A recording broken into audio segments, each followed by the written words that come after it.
যে মাথায় এইটা পরেছি, এইটা পরে আমি আন্দোলনে যাব। আমার ইবি আমাদের ওপর অন্যায় অবিচার করছে।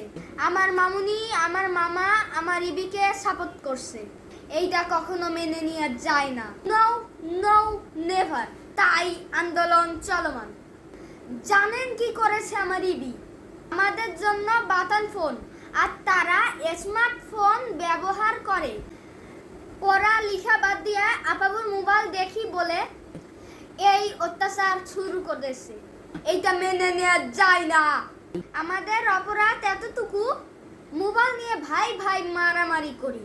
এটা কোনো অপরাধ? মারামারি তো হতেই পারে, এইটা তো কোনো ইসের বিষয় না। তাই জন্য আমাদের মোবাইল কেনে নেবে? তাই আমাদের জন্য বাটন ফোন আর তারা চালায় হচ্ছে স্মার্টফোন। এইটা কোনোভাবে মেনে নেওয়া যায় না। আন্দোলন চলমান থাকবে। আসসালামু আলাইকুম।